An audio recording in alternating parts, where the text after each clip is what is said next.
Hi everyone, this is Lara Hammock from the Marble Jar channel, and in today's video I will do a quick review of the Emma Finance and Budgeting app. This is part of a series where I give my thoughts on a variety of budget systems.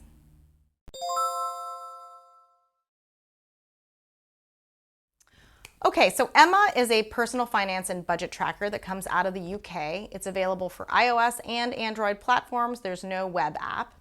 They offer a free version, which does allow you to automatically link your financial accounts, but upgrading to Emma Pro for $5 a month gives you a bunch of additional features, including export, custom budget categories, split transactions, etc. Signing up for Emma allows you to use your Facebook, your Apple ID, or your phone number. The setup process takes you directly to a screen to link to an account. So this is very easy and straightforward, and as I said before, is available even to free users. It syncs between devices by storing your data up in a cloud account. So Emma protects your data by requiring you to enter a 4-digit PIN each time you access the app. Once you've signed up and gone through the quick setup process, you land on the Emma feed screen. So this is supposed to be like your Twitter feed, but it's really just a series of small reports. I'm going to come back to that in a second. The other screens listed here on the bottom are Analytics, Save Money, Accounts, and more. So rather than going through each of these screens as Emma presents them, I'm going to pop around the app a bit to make sure that I cover the basic budgeting functions. First, Accounts.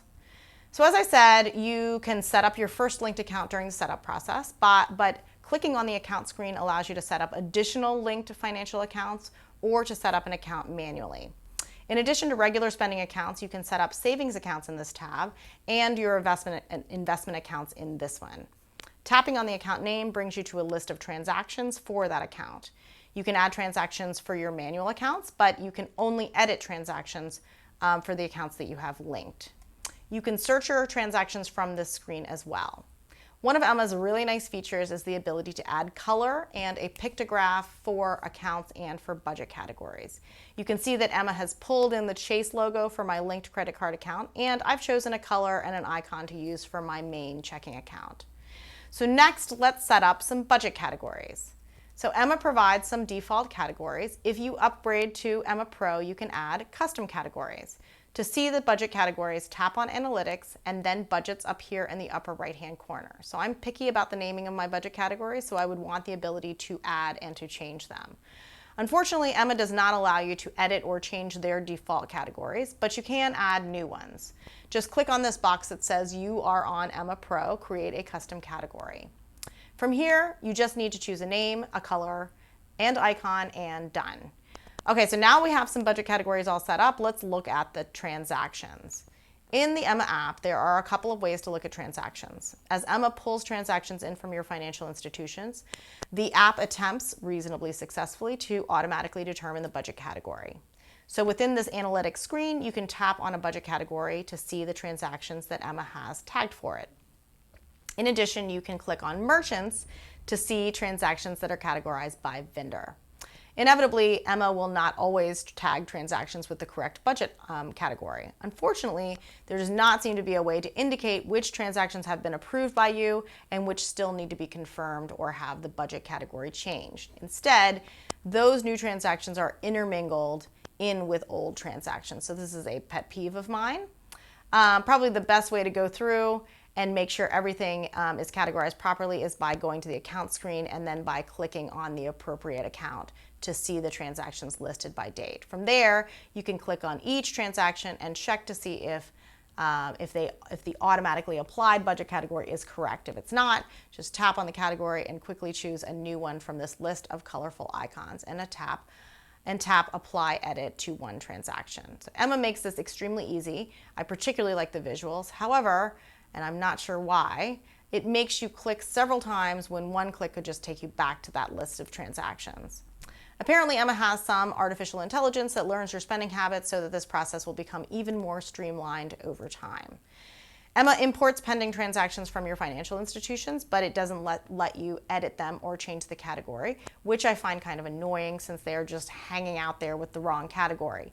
So pending transactions tend to be an issue for budget apps. You have to choose between two not great options: not importing them until they clear, which creates a delay, or importing them knowing that they may be changed or updated. In addition to updating the category, you can change the name of a transaction, you can add a memo, you can upload a photo like a picture of a receipt, and you can add tags. So tags are nice since they give you one additional level of categorization and searching. Also, I noticed that Emma pulls a photo for many of the more popular vendors, making the visualization really appealing. All of these nice visual touches really help to make the app interactive and easy to use. For linked accounts, you can only edit transactions. You can't delete or add new ones. But for manual accounts, you can add, delete, and edit. Okay, so now that we've categorized our transactions properly, let's set up our budget amounts. So Emma is more of a traditional budgeting app rather than having an envelope budget philosophy. Traditional budgeting means that you plan a budgeted amount for each category, and then you report actual spending against your plan. Setting this up is pretty easy. Go into Analytics and click on Budgets. First, Emma asks you to choose either monthly or payday to payday as the budgeting period. Emma then allows you to set an overall budgeted amount for that period. So from them, you simply fill in the amounts for each of these budget items. Again, I found myself really wanting to get rid of these extra default categories, but as long as you don't use them, they are not reported on. So there's no way to change the order of these budget items. They are sorted first by whether the item is a default Emma category or custom, and then within those groups, Emma sorts those alphabetically. So now we are ready to see the budget view. So this is the report that shows you how you are doing against your plan. It is right here in the analytics screen and simply gives a list of spending by category from highest amount to lowest amount. Emma gives you a little graphic in this light color to show you how much you've spent against your budget, and it gives you the amount budgeted, the amount spent, and the amount left. So if you click on the budget category, it will bring you to a list of those transactions. Emma does not show a budget category if there is no spend at all that month. It also gives a total of spending for the budget, but you can't seem to go to any past or future months. You can only see the current month. So what other reports does Emma provide? Well, this isn't necessarily a report, but Emma provides a graphic in the account screen for your account totals for every day, savings and investments. You can switch the time period down here. In the feed screen, Emma provides lots of little reports. This first report shows checking, savings, and debt to give you your net worth. This little tile shows how much you've spent this week and allows you to click through the transactions that make up that amount. This next tile shows a pie chart of your total budgeted amount versus how much you have already spent and gives you an idea of what commitments you have coming up. And finally, this tile allows you to see transactions by vendor, plus you can manipulate the time period filter.